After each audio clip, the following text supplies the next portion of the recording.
శారదా శారదాంభోజవదనా వదనాంబుజే సర్వదా సర్వదాస్మాకం సన్నిధిం క్రియాత్.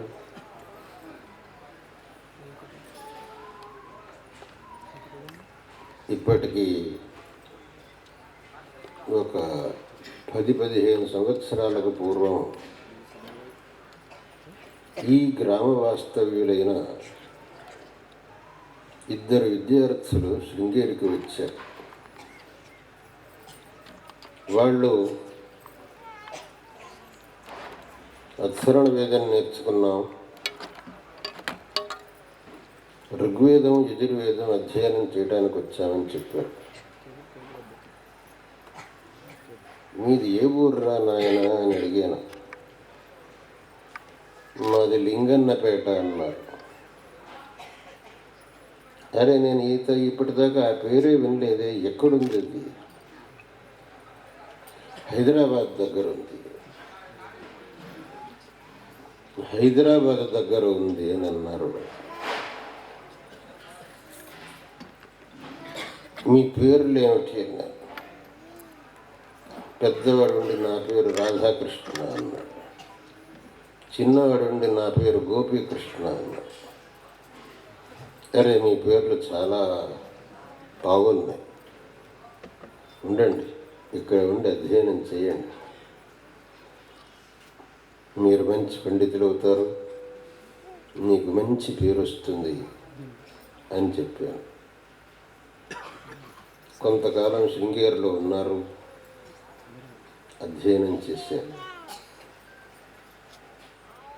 ఆ తరువాత వాళ్లకు మనస్సులో అది ఏమి పరివర్తన కలిగిందో తెలియదు. శృంగేరియే మా సర్వస్వం అనే భావన కలిగింది.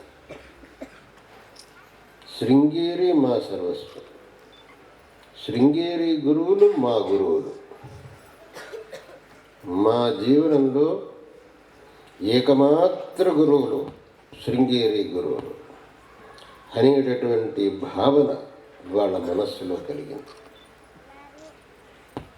ఇక అప్పటి నుంచి వాళ్ళు తమరు మా లింగన్నపేటకు రావాలి, మా గ్రామాన్ని పవిత్రం చేయాలి అని మొదలుపెట్టారు.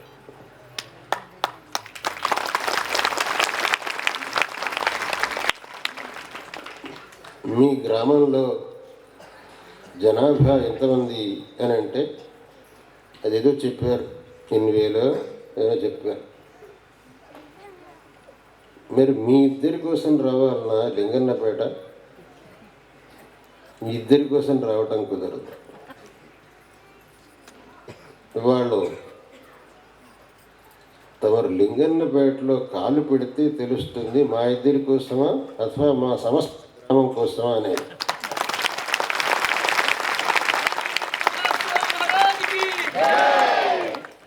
ఇంకా అధికంగా మేము చెప్పం. తమ యొక్క రాకను ఎదురు చూస్తూ ఉంటాం. అరే వీళ్ళు ఇంత విశ్వాసంతో ఉన్నారు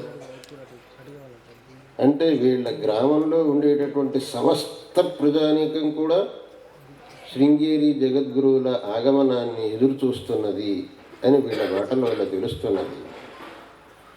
అటువంటప్పుడు అక్కడికి వెళ్ళాల్సిందే అని అనుకున్నాను.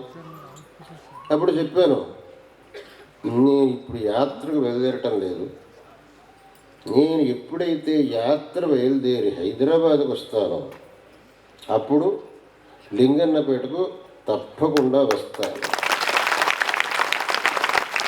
ఇదిగో మీకు మాట ఇస్తున్నాను.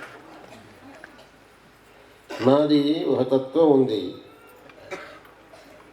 రాముల వారితో పోల్చుకోవడం అనేది తప్పు కాదు, కానీ రామో ద్విర్నాభిభాషతే అని వాల్మీకులు చెప్పారు. రాముల వారు ఒక మాట చెప్పాడు అంటే మేడం దాన్ని తప్పేది లేదు అని. సర్వత్ర సామ్యం లాగా ఆ ఒక్క విషయంలో నాకు సామ్యం ఉంది అయ్యా బాబు అని.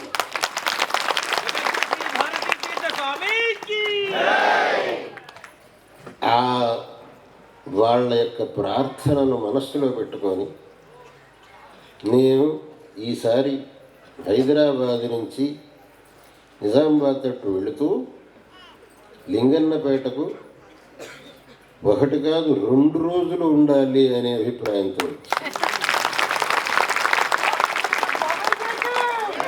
ఇప్పుడు హైదరాబాద్ నుంచి బయలుదేరి